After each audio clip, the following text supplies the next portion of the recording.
are we going? Sana yung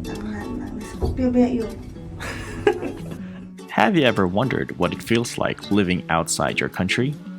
Then you start checking the available flights, the average price of apartments, and the cost of living of that city. Well, Sydney is just one of them. Known as the gateway to Australia, Sydney is the biggest city in terms of population and the capital of New South Wales. Home to 5 million Sydneysiders, it is one of the most culturally diverse cities in the world. The flight time from Singapore was almost 8 hours. Quite a long trip, but it's worth it. We have already checked in our hotel, but first we're going to eat lunch because it's already 12 noon here, and I'm planning to eat some pork ribs at Hurricanes. And for our first lunch at Sydney, Hurricanes Grill in Circular Quay. We ordered their full rack of pork ribs, and it's one of the best that I've ever tasted in the entire city. Yum! The Sydney train is connected from the airport, and the fare to Central Station costs $18. But you can just catch a bus to Mascot Station and ride a train there to Central for only $3. Circular Quay is the heart of Sydney. This is where you'll have a great view of the Sydney Opera House, the Royal Botanical Garden, and the Harbour Bridge, or as what the locals say, Harbour Bridge. Okay, time check 4:20 p.m. Sydney, Australia, but it feels like 6 p.m.-ish back home because the sunset is a bit earlier today because it's approaching winter. The light show will start around 6 p.m. and it's going to be our first time to experience Vivid Sydney, and I've seen a lot of beautiful photos there, so I'm pretty much excited to experience Vivid Sydney. Luck was on our side because it was the first day of Vivid Sydney. So these blokes behind me are trying to capture Sydney's famous sunset over Harbour Bridge and Sydney Opera House.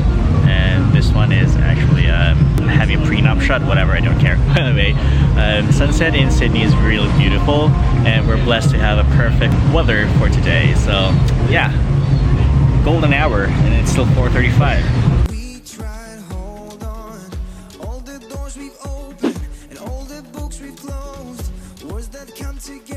So this is one of the best sunsets that I've experienced here at Sydney.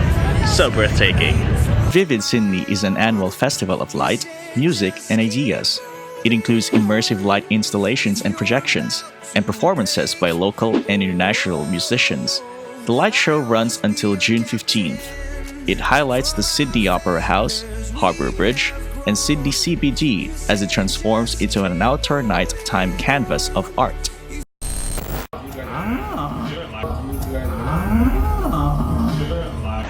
Ugh.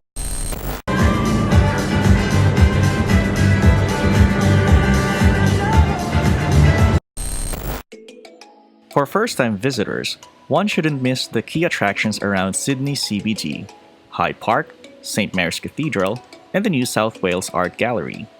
You don't need to worry about the travel time as these places are located near each other.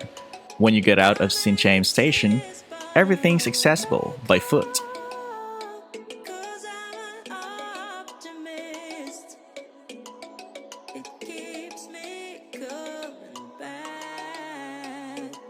The Art Gallery of New South Wales is the most important public gallery in Sydney and one of the largest in Australia. The gallery's first public exhibition opened in 1874. Admission is free to the general exhibition space, which displays Australian art from settlement to contemporary, European, and Asian art. The central business district of Sydney is ultra-modern, with tall skyscrapers jutting out as if reaching the blue sky. But there's one structure that stands out, and that's Queen Victoria Building. It houses several retail shops and restaurants, while retaining its architectural grandeur. We're now walking our way to the grounds of Alexandra. It's a kilometer walk from Green Square Station, but it's a great day to walk around because it's quite cold at 12 degrees, so I don't mind at all. Just 6 kilometers south of Central Business District is the grounds of Alexandria. What used to be an industrial park became one of Sydney's famous spots. Anyone who loves markets, cute cafes, flowers, coffee, and gardens would definitely love this place.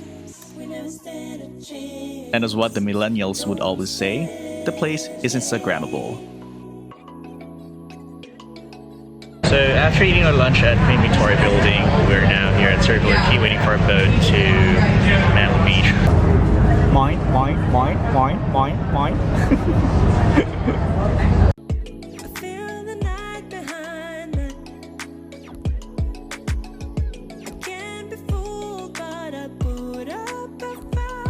Despite being a modern and cosmopolitan city, those who admire wildlife and landscapes will surely love this city. Not yet 5 p.m., but it's getting dark here, so... Famous beaches such as Bondi, Tamarama, Coogee, Manly, and Shelley are just one of the few beaches accessible from the city center. With the shoreline stretching to more than hundreds of kilometers, the choices are actually endless.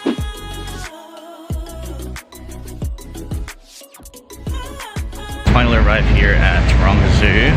We're walking to the lower gate, and one of the things I really like about Taronga Zoo is that all the animals here are endemic here in Australia. To know more and appreciate Australia's unique flora and fauna, make your way to Sydney's Taronga Zoo. The zoo officially opened in 1916, and it is managed by Zoological Parks Board of New South Wales. Home to over 4,000 animals of 350 species, Taronga Zoo is divided into 8 zoogeographic regions. Now this is a formidable creature. It's a large bird, resembles a dinosaur. It also has a zoo shop, cafe, and information center. And oh, you'll get to learn that the Aussie fauna is not just limited to koala, kangaroo, and deadly spiders. You might meet the talking koala. Hello, mate.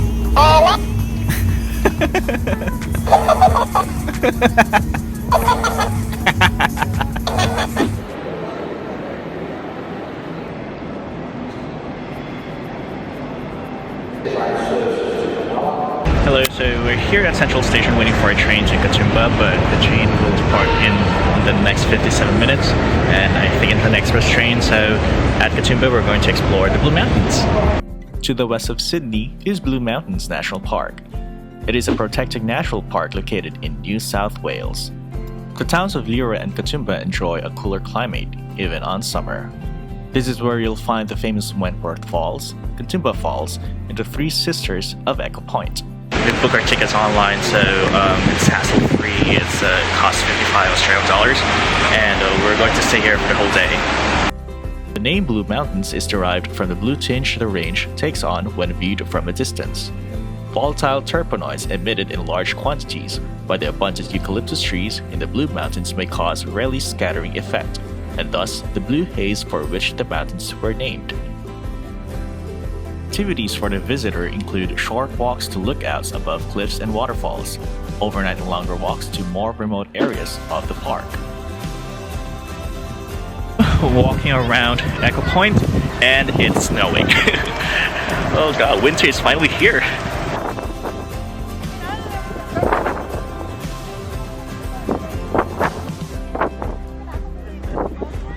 Okay, so the weather just cleared up, so we're going back to the Echo Point to see the majestic views of Three Sisters. But it's still windy.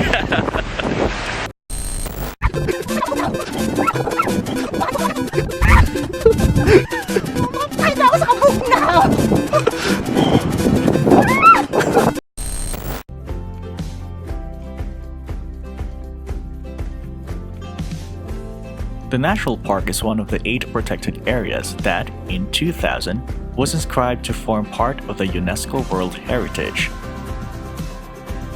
Day tours are common at Blue Mountains National Park, and it's a great retreat from the fast-paced life of the city.